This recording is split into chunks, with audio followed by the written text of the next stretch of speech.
नमस्कार. आज आपण आहोत सासवडमध्ये याच्यासाठी की सध्या वारकऱ्यांचा एक महोत्सव सुरू झाला आहे. संत तुकोबारायांची आणि संत ज्ञानेश्वर महाराजांची पालखी ही आळंदी आणि देहूवरून थेट आता निघालेली आहे ती पंढरपूरला. आणि त्याचसाठी आता काही जे वारकरी आहेत ते आता पंढरपूरच्या दिशेने पायी निघालेले आहेत. त्यातलेच काही या महिला आहेत, त्यांच्याशी आपण बोलूया. काय सांगाल ताई एकंदरीत पालखीबद्दल? नमस्कार. मी पुण्याहून आली आहे आणि हा टप्पा पहिल्यांदाच करते आहे, पुणे सासवड. आणि खूप छान वाटतं आहे. सगळीकडे पॉझिटिव्ह एनर्जी आहे. वेगवेगळ्या पालख्या वेगवेगळ्या भक्तिमय रसामध्ये डुबून गेलेल्या आहेत. मी खूप छान वाटतं आहे. ठीक आहे. दुसऱ्या ताईत आपण त्यांच्याशी बोलूया.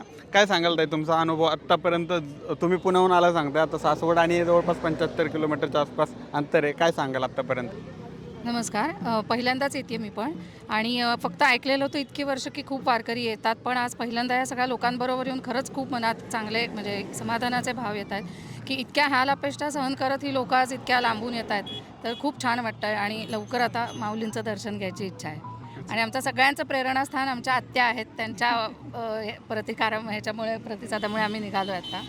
तर त्याच कशा प्रकारे तुम्हाला मदत मिळते? लोक कशा प्रकारे मदत करतात या वारकऱ्यांसाठी? किंवा तुम्ही आता चाललाय तर तुम्ही पण एक वारकरी संप्रदायामध्ये जोडून गेलेला आहात, तर कशा प्रकारे आपल्याला मदत मिळते? मग खूपच चांगला उपक्रम आहे. विविध प्रकारची मदत मिळते आहे. पाणी, खाणं, काही म्हणजे कुठेच कोणाचं काहीच अडणार नाही. आणि मुळात जी पॉझिटिव्ह एनर्जी आहे की आपण एवढे चालतो आहे, पण त्या भावात, भक्तिभावात जे चालतो आहे त्याच्यामुळे खूपच छान वाटतं आहे.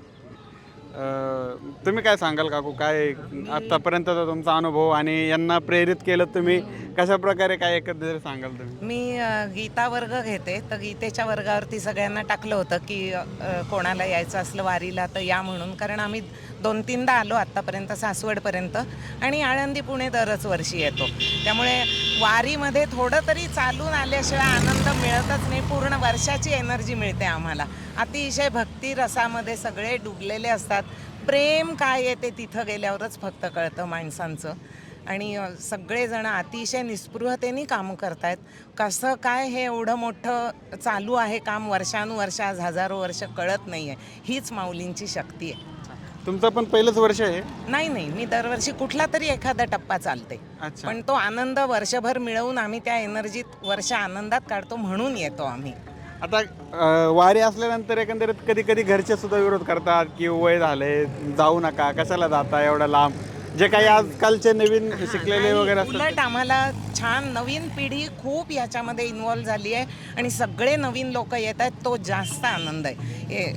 म्हातारे लोक तर येतातच आहेत, पण तरुण पिढीने पुढे यावं म्हणजे आपलं एकापुढे एक चालू राहतं. ते खूप छान अनुभव आहे आम्हाला. खूप तरुण मंडळी आता यायला लागली आणि कोणीच आम्हाला विरोध तर नाहीच करत, उलट सपोर्ट करतात सगळेजण की जायलाच पाहिजे वारीला.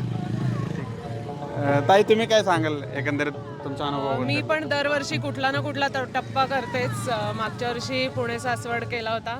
त्यामुळे त्यांनी जसं सांगितलं तसं अगदीच सगळं प्रसन्न वातावरण असतं. त्यामुळे खूप एनर्जी मिळते आपल्याला पूर्ण पुढच्या वाटचालीसाठी. पण खूपच मस्त अनुभव असतो.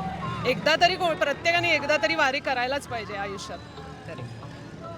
तर हे होते सध्या पंढरपूरच्या दिशेने निघालेले काही वारकरी पुण्यातले. अत्यंत सुशिक्षित आणि चांगल्या घरातले आहेत. आपण अनेक वेळा बघतो की काही गरीब लोकच असतात की जे वारीला निघतात, पण आता जग बदलत चाललं आहे, सगळ्या गोष्टी बदलत चालल्या आहेत. काही आधुनिक लोकसुद्धा या वारीकडे येत आहेत आणि ही परंपरा जी महाराष्ट्राची आहे ती पूर्ण देशामध्ये प्रसिद्ध करण्यासाठी हे सगळे भाविक एक प्रयत्न करत आहेत आणि खूप छान वातावरण आहे सध्या. भेटूया परत. सनी ताटे, लोकतंत्र, सासवड.